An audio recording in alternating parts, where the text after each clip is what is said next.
महाभारत के युद्ध में कर्ण का नाम उन महायोद्धाओं में लिया जाता है जिनकी वीरता और दानशीलता अद्वितीय थी।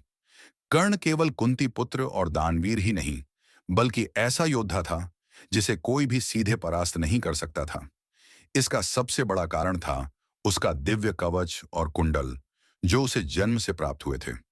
ये कवच और कुंडल उसे अजेय बनाते थे, जिससे कोई भी अस्त्र शस्त्र उसे क्षति नहीं पहुंचा सकता था। लेकिन कर्ण के इस अभेद्य कवच को हटाने के लिए स्वयं देवराज इंद्र को छल का सहारा लेना पड़ा। यह कथा केवल कर्ण की वीरता की नहीं, बल्कि उसके अतुलनीय दानवीर स्वभाव की भी गवाही देती है। कर्ण का दिव्य कवच और कुंडल। कर्ण का जन्म स्वयं सूर्यदेव के आशीर्वाद से हुआ था। जब कुंती ने महर्षि दुर्वासा के दिए मंत्र का प्रयोग किया, तो सूर्यदेव ने कर्ण को वरदान स्वरूप दिव्य कवच और कुंडल प्रदान किए। ये कवच और कुंडल अखंड, अभेद्य और अमृतत्व प्रदान करने वाले थे। जब तक कर्ण के शरीर पर यह कवच कुंडल थे, तब तक कोई भी अस्त्र उसे पराजित नहीं कर सकता था।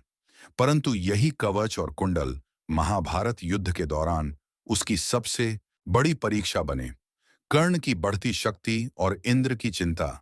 कर्ण अंग देश का राजा बनने के बाद दुर्योधन का सबसे विश्वसनीय मित्र और सेनापति बन गया।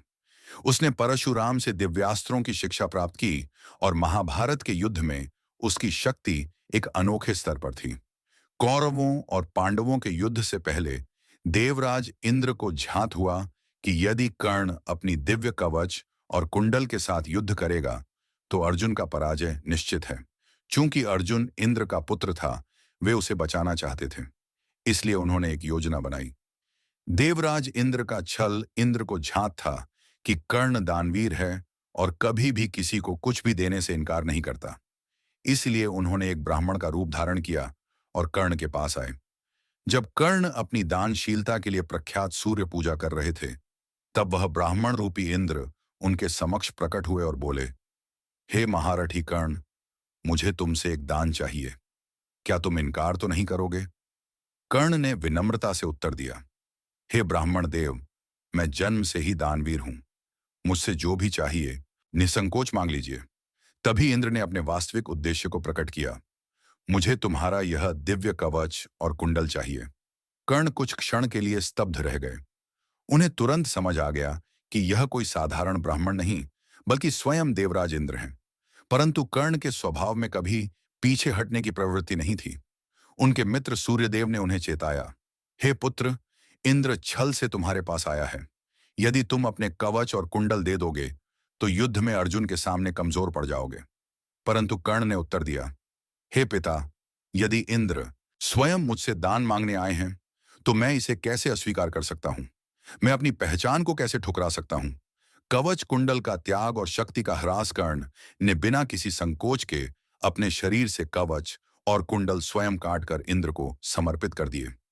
ये देख इंद्र भी हतप्रभ रह गए। उन्हें एहसास हुआ कि कर्ण केवल एक महान योद्धा ही नहीं, बल्कि दानशीलता में भी अद्वितीय है। उन्होंने कर्ण से प्रसन्न होकर वरदान दिया, हे कर्ण, तुमने जो किया है वह अद्वितीय है। इस दान का सम्मान रखते हुए मैं तुम्हें अपना दिव्य शक्ति अस्त्र शक्ति प्रदान करता हूं। परंतु यह केवल एक बार ही प्रयोग किया जा सकेगा। कर्ण ने उस दिव्य अस्त्र को स्वीकार किया, लेकिन वह जानते थे कि इससे अर्जुन को पराजित करना असंभव होगा, क्योंकि यह केवल एक ही बार में प्रयोग किया जा सकता था। कर्ण की त्रासदी और महाभारत का युद्ध। महाभारत युद्ध के दौरान कर्ण ने यह शक्ति अस्त्र घटोत्कच के वध के लिए प्रयोग कर लिया।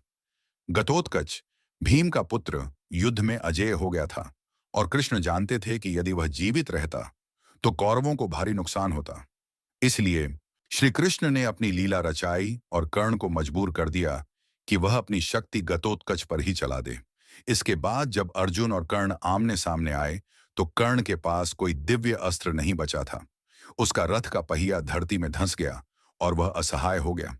इस अवसर का लाभ उठाते हुए श्री कृष्ण के कहने पर अर्जुन ने पार्थसारथी रथ से कर्ण का वध कर दिया। निष्कर्ष, कर्ण की महानता, कर्ण की कहानी केवल वीरता और पराक्रम की नहीं, बल्कि बलिदान, निष्ठा और त्रासदी की भी है। यदि इंद्र छल न करते और कर्ण के पास उसका कवच कुंडल होते, तो शायद महाभारत का परिणाम कुछ और होता। लेकिन कर्ण के चरित्र की सबसे बड़ी विशेषता यही थी कि उसने कभी भी छल कपट का सहारा नहीं लिया।